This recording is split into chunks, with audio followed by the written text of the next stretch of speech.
रहस्यमयी phone call जो भविष्य बताता है। रात के ठीक 12:05 पर आयुष के फोन की घंटी बजी। उसने फोन उठाया तो दूसरी तरफ से सिर्फ सन्नाटा था। हेलो, आयुष ने कहा, लेकिन कोई जवाब नहीं आया। फिर एक अजीब सी फुसफुसाहट सुनाई दी। खिड़की के बाहर देखो। आयुष का पूरा शरीर सिहर उठा।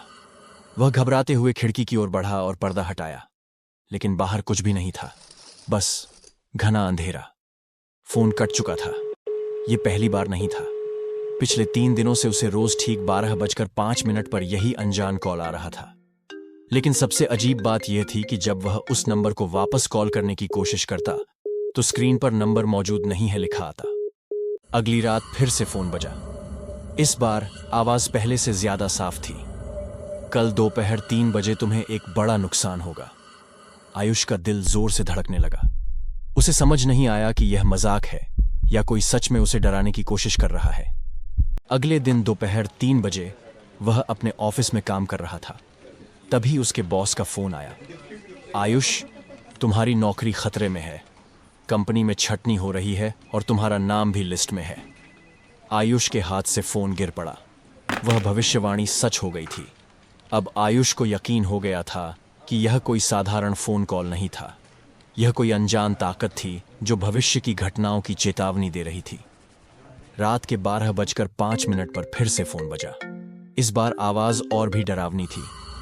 तुम्हारे पास सिर्फ 7 दिन बचे हैं। कौन हो तुम? मुझसे क्या चाहते हो? आयुष चिल्लाया, लेकिन फोन कट चुका था। अब आयुष पूरी तरह से डर चुका था। क्या इसका मतलब था कि वह 7 दिनों में मरने वाला था?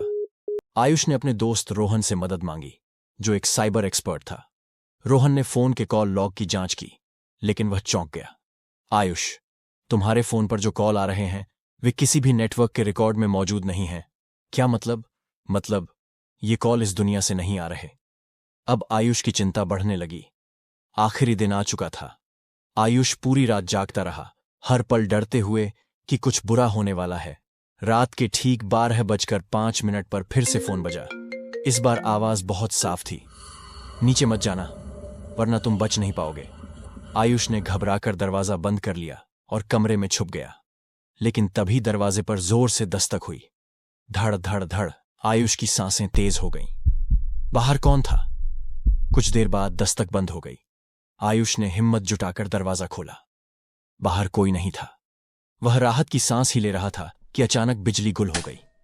पूरा घर अंधेरे में डूब गया। तभी फोन फिर से बजा। मैंने कहा था नीचे मत जाना। अब बहुत देर हो चुकी है। और अगले ही पल जमीन हिलने लगी। जब सुबह हुई तो पुलिस को आयुष अपने कमरे में बेहोश मिला। घर के नीचे की जमीन धंस चुकी थी, जहां एक पुराना कुआं था। जांच के बाद पता चला कि इस जगह पहले एक आदमी की हत्या कर दी गई थी और उसकी लाश इसी कुएं में फेंकी गई थी। शायद वही आत्मा आयुष को चेतावनी देने की कोशिश कर रही थी। लेकिन सबसे बड़ा झटका तब लगा जब पुलिस को फोन रिकॉर्ड में आयुष के खुद के नंबर से ही कॉल आने के सबूत मिले। क्या वह खुद को भविष्य से कॉल कर रहा था, या कोई और ताकत उसे बचाने की कोशिश कर रही थी? यह सवाल हमेशा के लिए एक रहस्य बनकर रह गया। अगर आपको यह कहानी पसंद आई हो तो चैनल को सब्सक्राइब करें, लाइक करें और कमेंट करके अपनी राय हमें जरूर बताएं, ताकि हम और भी रोमांचक कहानियां लेकर आ सकें। धन्यवाद।